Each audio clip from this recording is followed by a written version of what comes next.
J'ai grandi numa casa portuguesa en France. Et à l'extérieur de la maison, il y a encore une vieille parabole. Parce qu'avant, pour regarder la télé portugaise, il n'y avait pas internet. Du coup, pour être au courant de qu'est-ce qui se passe là-bas, il fallait avoir une parabole. C'était relié à un satellite. Et quand j'étais gamin, moi j'étais persuadé qu'on pouvait communiquer avec les extraterrestres, avec la télécommande et la parabole. Et je pensais que c'était pour ça que mon père me laissait jamais toucher à la télécommande. Parce qu'il me disait tout le temps, non José, tu n'as pas le droit. C'est que pour les grands, c'est pas pour les enfants. Tu touches pas à la télécommande.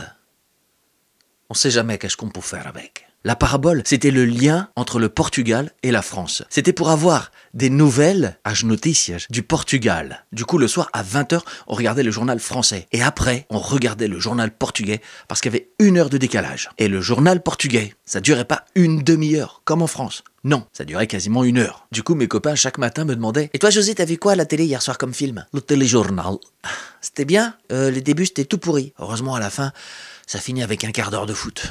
Aujourd'hui, quand je vais chez mes parents, sur la table, il y a plein de télécommandes. Je crois qu'il y a même encore la télécommande de la parabole qui ne fonctionne plus, qui n'est plus branchée. Un jour, j'ai demandé à ma mère, mais maman, pourquoi tu l'enlèves pas? Pourquoi vous l'achetez pas cette télécommande? On sait jamais. Du coup, moi, je galère à allumer la télé. Quand j'y arrive, que ce soit le matin, l'après-midi ou le soir, mais j'ai l'impression qu'il y a tout le temps un téléjournal. Téléjournal de manhã, téléjournal de tarde, téléjournal de noite. En fait, le téléjournal, au Portugal, c'est tout le temps.